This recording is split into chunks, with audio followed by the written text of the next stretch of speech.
Hi everyone, my name's Anna. Welcome to my channel, or welcome back to my channel. On my channel I talk about true crime stories, murder mystery cases, cold cases, and urban legends. And sometimes I do my makeup and sometimes I just hang out with you guys and we talk about it. So I'm going to get right into today's true crime case. It is about Richard Allen Kasso Jr., aka the Acid King, and he was also known as Ricky. I want to give a disclaimer. There are going to be graphic descriptions of crime scenes, and so yeah, we're just going to get right into today's story. So Ricky was born March 29th, 1967 in New York, a Northport community on Long Island. He had 3 younger sisters. His dad was a high school history teacher, and he was also the local football coach. And it was said that Ricky had, a very good childhood and that he was raised right. He was raised in the suburbs and, like white little picket fence type style. And his dad quoted one time that he was a model child and a young athlete until, things started going downhill in Ricky's junior year of high school. He started getting arrested for drugs and theft and started dabbling in devil worship. So, you know how that goes. He called himself the Acid King, and that was because he did like a lot of LSD and a lot of crazy drugs.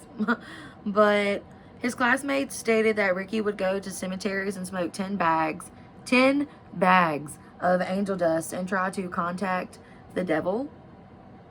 Like, okay. But anyways, so he drove to, like a little fun fact about him, he drove to the Amityville Horror House to celebrate a pagan German fest night when the evil spirits would like come out and gather and stuff. So yeah, he did that. And he was also arrested for digging into a cemetery one time and stealing a skull. And he stole that skull for the going to the Amityville Horror House to try to contact, spirits and everything. He also told his mother one time that death would be the ultimate high, which is like, what the fuck is wrong with you, dude? Anyways, so this one time Ricky got sick with pneumonia and he was sent to a hospital, the Long Island Jewish Hospital. Well, there his parents tried to get him evaluated for psychiatric care and wanted him to be admitted to, like, I guess a mental hospital. But the doctors deemed him, socially awkward and stuff, but he didn't have a mental illness, and they said that he didn't have anything to worry about, like his parents and stuff, that he was normal. So he was just, a little strange. And that's okay. People are a little strange, whatever. They had no idea it would lead to what it led to. Well, Gary Lowry's was a 17-year-old. He was another local teen who was also addicted to drugs. And it was said, that he was a very kind guy and that he was very nice and that he was just an all-around good guy. And he had a nickname called Hairy Leg Gary, which I thought was really funny. But, so, yeah, like I said, he was all around like a really good guy. He was just like involved in a lot of things like drugs and stuff that just took a really big toll on his life. And it was just, part of his life. So one time Gary was at a party that Ricky was at, and he stole 10 bags of angel dust from Ricky while Ricky was unconscious.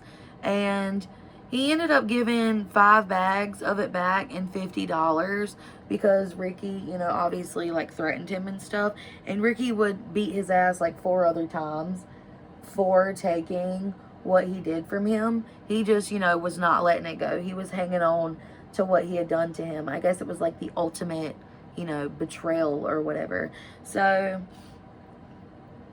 like I said, Ricky did not let it go, like, at all.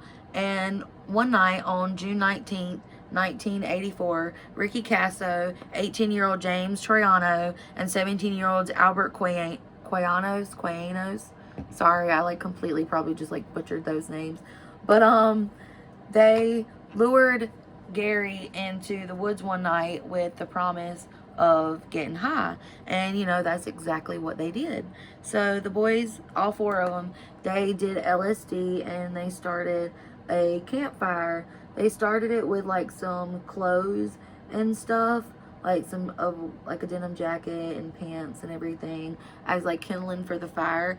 And it was said that Ricky was really mean to Gary, and he started making jokes about how Gary should like throw himself in the fire, and that they should use Ricky, or Gary, that he should use his hair. And Gary was kind of getting like irritated with the things that Ricky was saying. And so, you know, of course they got into a little skerfunkle about it, and they started arguing, and things escalated really quickly into violence. And when Gary refused to do what Ricky wanted, Ricky obviously did not like that, because obviously, I mean, if you can't tell, the boy was kind of crazy. And I don't, you know, think that you're crazy if you believe in Satan and that's your religion. That's your religion. Go off, sis.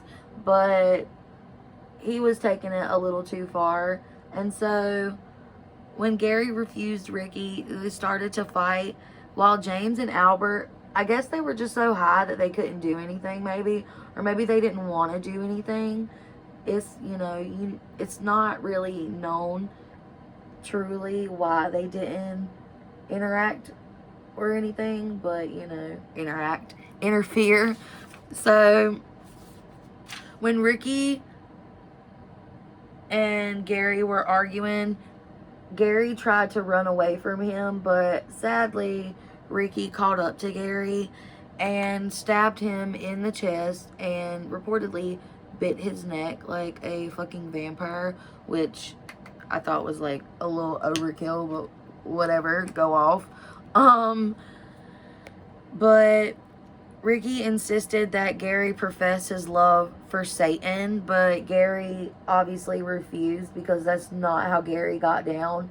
And instead, he just cried out, "I love you, Mom," which it's so sad to think about. Like, you know, that was probably like the last thing that poor guy said. James says that James is, you know, I was one of the dudes that were there. James said that Gary tried to run, but Ricky chased him down again and just repeatedly kept plunging the knife into Gary's back.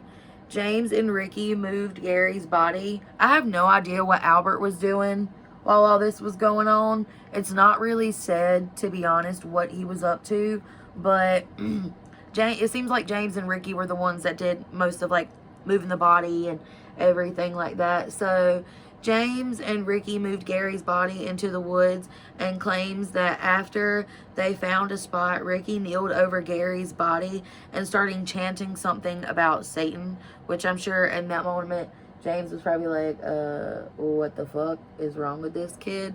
Which obviously I would be too.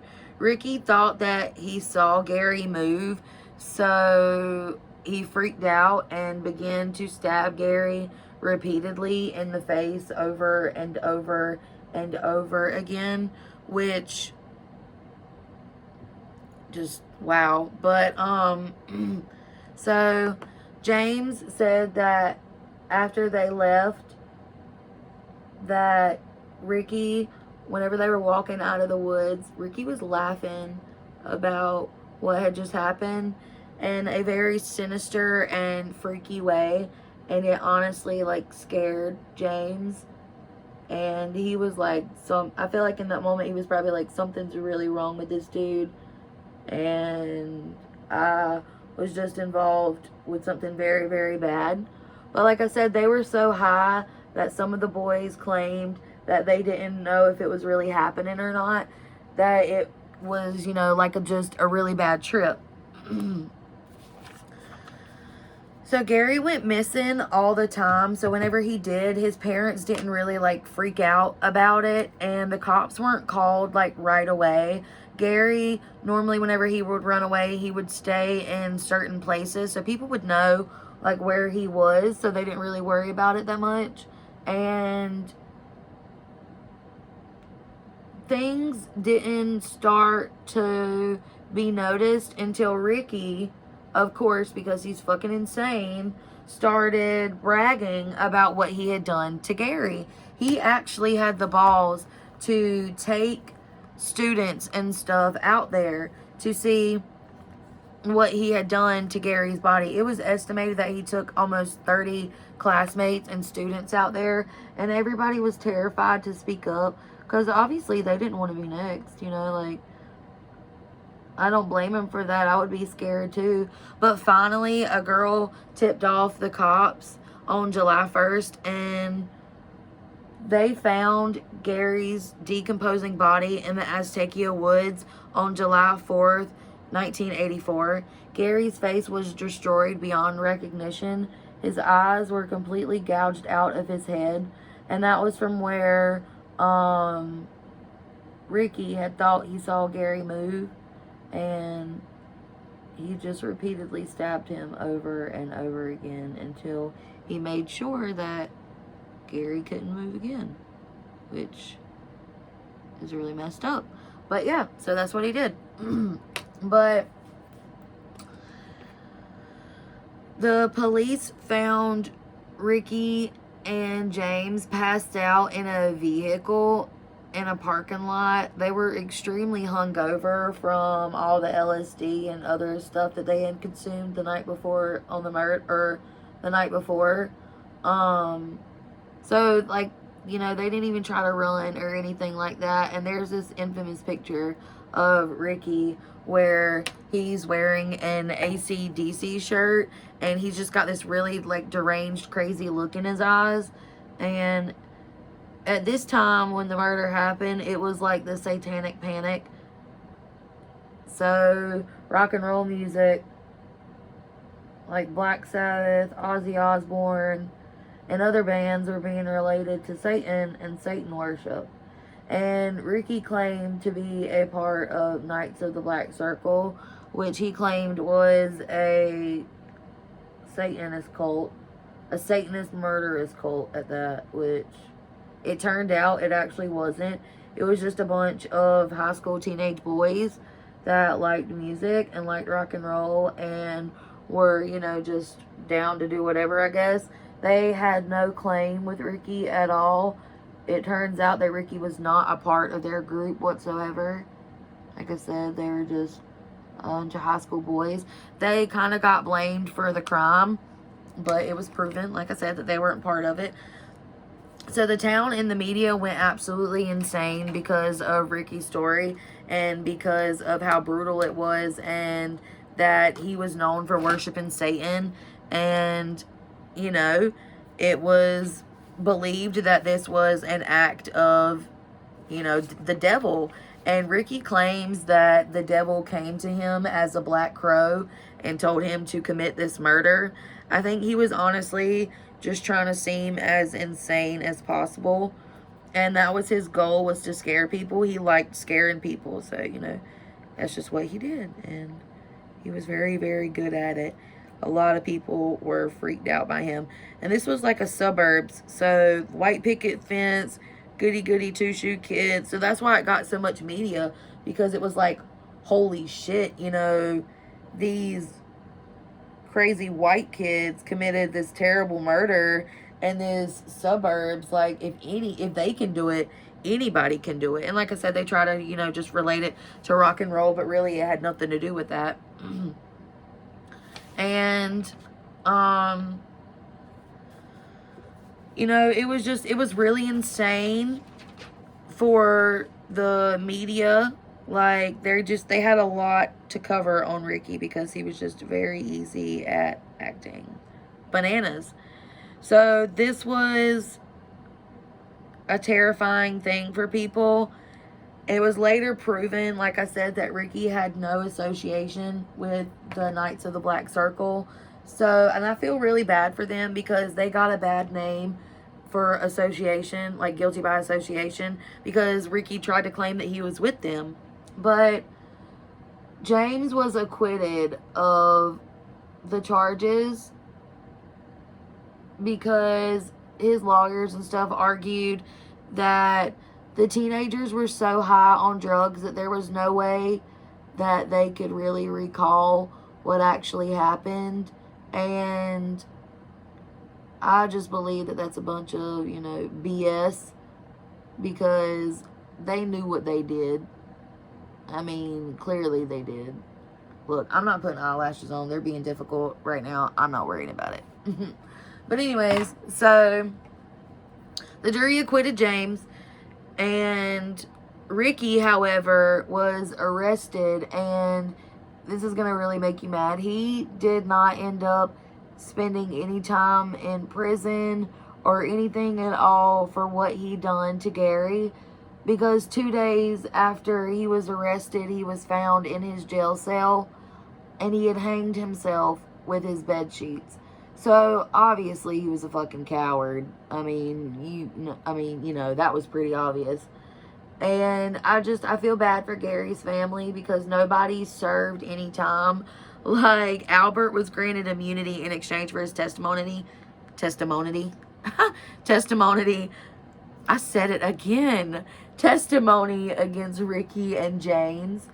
And so, literally, nobody at all served time for his crime. And I just think, like how sad Gary's family probably was. I just, you know, like, I can't imagine how that probably made them feel. And it's just, it's really, really sad. Really, really sad. And another really sad thing is that Ricky's dad killed himself in 1991. And I'm sure that it was because of all of the press and stuff that his son had gotten. And Ricky is just one of those people that nobody forgot. Like, it has stayed, and there's a documentary that's coming out about him soon, and called The Acid King, and they talk to people that were his actual friends and people that he went to high school with, and they tell you the real facts and the real story about how Ricky was. And I think he's somebody that will always be remembered for what he did, especially because of the time that it was in, like the Satanic Panic, like in the 80s. There were a bunch of killers in the 80s, which I think is just, you know, like, what the fuck. But anyways, so Ricky got his inspiration from a guy named Randy Guthler, along with an accomplice, broke into a cemetery at Northport Mausoleum and stole the skull and hand of Joseph Morrell, who died in the 1930s. That's where Ricky got his inspiration for stealing the skull and going to the Amityville house and trying to get in touch with, you know, the spirits he was trying to get in touch with. Randy had planned to sell the skull to a guy in New York for $500, like this shop that collected stuff like that, like real authentic things. And, you know, it was just a really sad time, and I think that justice should have been served for Gary, as it should be for any victim and the victims' families of somebody who gets killed, especially whenever it's something this brutal and over something seemingly nothing. So, yeah, that is the story of the Acid King. So, I hope you guys, you know, enjoyed today's story. Let me know how you feel in the comments. I will be continuing to do unedited videos. I kind of like them better. I feel like they're more of like vlog style, but they, you know, keep it real with you guys, and there's no cuts and stuff like that. So, yeah. But let me know how you guys like it, and I appreciate all the new subscribers and all the views on my very first video. Thank you so much. So much. Like, I was so excited. I kept telling my boyfriend, I was like, look at all these people watching my video. So thank you so much, and I hope you like this one, and just stay safe and know that I love you. And yeah, peace, my loves.